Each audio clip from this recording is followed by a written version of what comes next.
पूर्णिया में हुआ जन अधिकार युवा परिषद का युवा संवाद। पूर्व सांसद पप्पू यादव ने किया युवा कार्यकर्ताओं को संबोधित। कहा, पूर्णिया मेरी कर्मभूमि।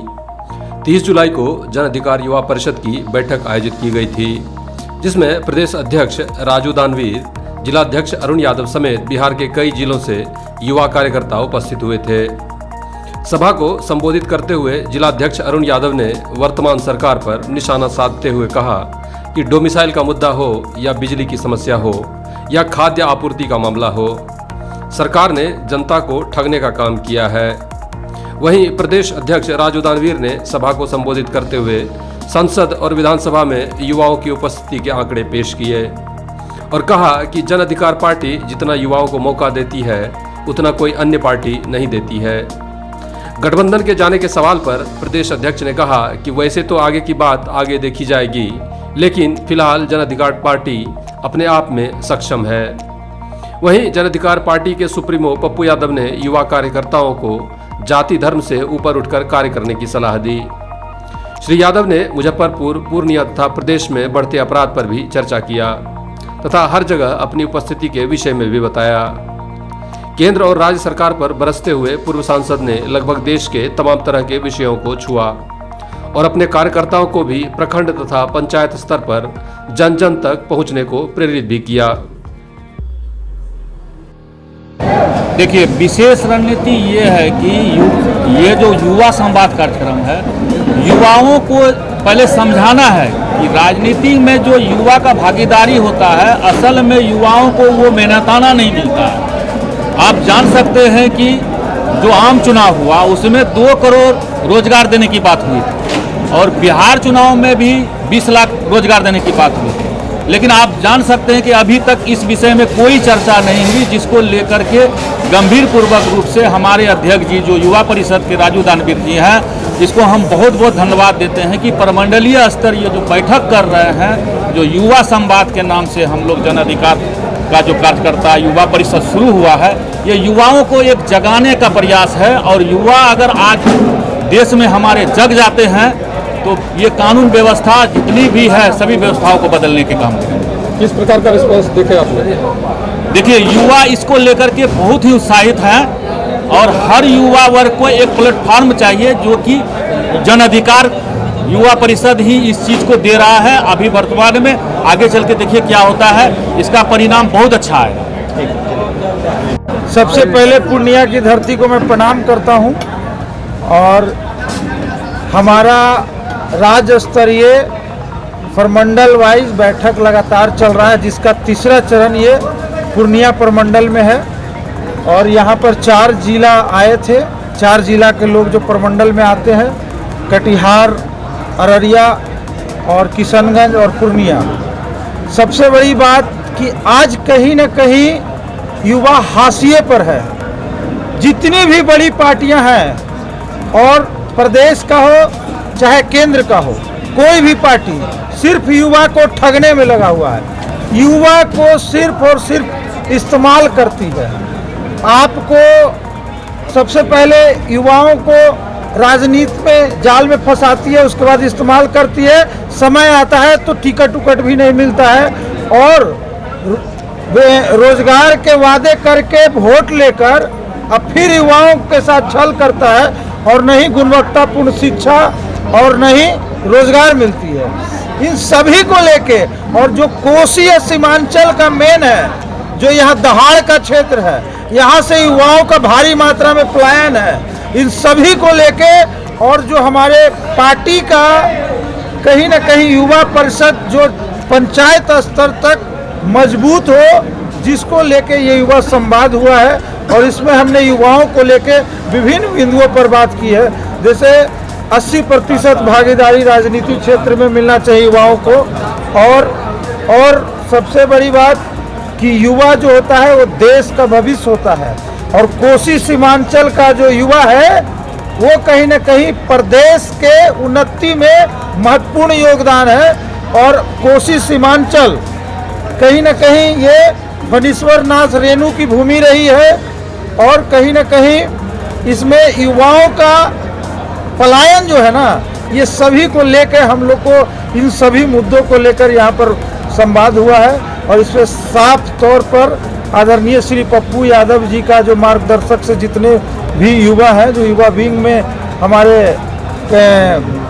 कार्यों में पार्टी में अब अधिक योगदान दे रहे हैं, सभी कहीं न कहीं आदरणीय श्री पप्पू यादव जी से प्रभावित हैं और पप्पू यादव युवाओं के आइकॉन हैं।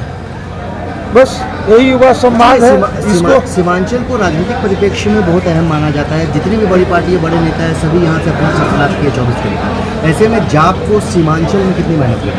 देखिए, जाप तो यूनिटी में है और सबसे बड़ी बात है कि जो इसका युवा विंग है बहुत मजबूत है और हमारा जो पंचायत स्तर तक इसको मजबूत करना है।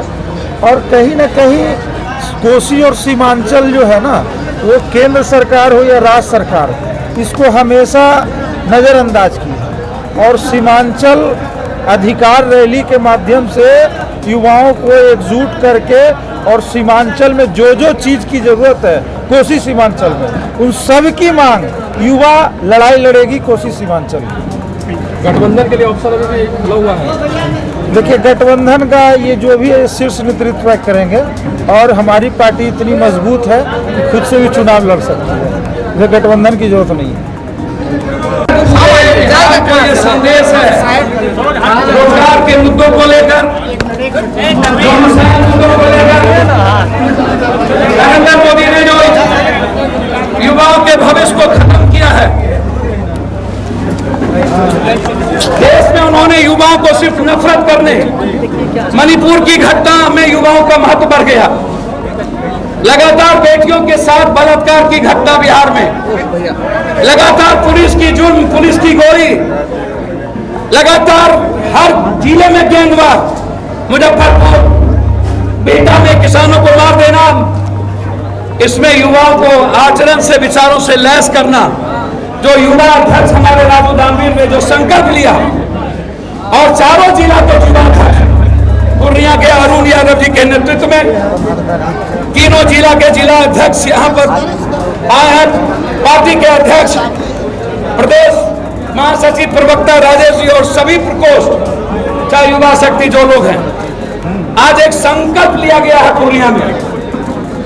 जो अन्य पार्टी दूसरे जाति, दूसरे विचारों और धर्मों को गाली देती है, कमजोर करती है, नफरत सिखाती है, समाज को तोड़ती है, पूर्णिया कमिश्नरी सीमांचल से इतिहास की शुरुआत।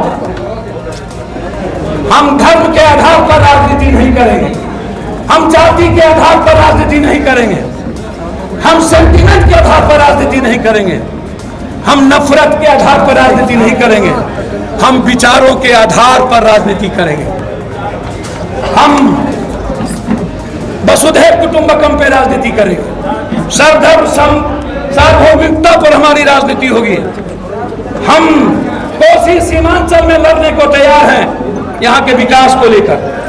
आर्थिक आजादी, पूर्णिया को राजधानी बनाओ, पूर्णिया को एयरपोर्ट देना होगा, भागलपुर सहरसा को एयरपोर्ट देना होगा, सहरसा में एम्स बनाना होगा, पूर्णिया में हर कीमत पर, किसी भी कीमत पर हाईकोर्ट बेंच स्थापित करना होगा, पूर्णिया किशनगंज अररिया में मक्का पर, जूट पर और मखान पर 10-10 फैक्ट्री देनी होगी। हमारी लड़ाई यहाँ से संकट के साथ शुरुआत हुई है। जब तक रोजी नहीं तब तक सरकार नहीं, वोट नहीं। जब तक रोजगार नहीं तब तक वोट नहीं। जब तक right of education, right of health, right of wealth, right of justice, right of work, जो काम राजस्थान की गवर्नमेंट ने किया है, अस्पताल का, चिकित्सा का अधिकार, वो हम सरकार से लेंगे। डोमिसाइल मुद्दा को वापस करें और इस संकल्प के साथ हम सीमांचल की लड़ाई अपने बलबूते लड़ेंगे। इस निर्णय के साथ जय घोष करते हैं और आज इसी का कड़ी है कि यहाँ चरित्रवान, विचारवान यूथ आए हैं, छात्र आए हैं, पार्टी के लोग आए हैं। गुलाबाग में हम गए थे, हमने एसडीओ और डीडीएम साहब से कहा है, गुलाबाग में आप किसी कीमत पर तंग ना करें व्यवसायियों को। जब तक आप उसको दुकान नहीं देते, उसके दुकान को ना तोड़े। दुकान तोड़े तो आप पहले उसके दुकान को कह दे कि 3 महीने के अंदर अलॉट करेंगे, तब दुकान तोड़े। भेद में नोटिस दे दिया गया, दुकान किसकी होगी, अब नए सिरे से बांटेंगे, ये नहीं होता। सैकड़ों साल से व्यापारी रहता है, सैकड़ों सालों से जिसको बड़ा दुकान है उसको आप छोटा दुकान दे दीजिएगा, और एक तरफ आप बनाइए, दूसरे तरफ आप रोकिए, बना करके दीजिए, फिर दूसरे तरफ जाइए। हम व्यवसायियों के विचारों के साथ खड़े हैं। यदि व्यवसायियों को तंग किया गया तो हमारी पार्टी सड़कों पर मरने की तैयारी करेगा। गुलाब बाग और व्यवसायियों की हिफाजत पप्पू यादव के कैरेक्टर और जीवन का सबसे पहला माध्यम है। धन्यवाद। आगामी लोकसभा देखेंगे सर, भैया जो तय करेगा, जो संकल्प होगा, उस संकल्प के साथ हम किसी कीमत पर, पूर्णिया हमारी माँ है, पूर्णिया हमारी कर्मभूमि है, जो पूर्णिया से 7 जन्म में अलग नहीं हो सकते। मरना यहाँ, जीना यहाँ, तेरे सिवाय जाना। धन्यवाद।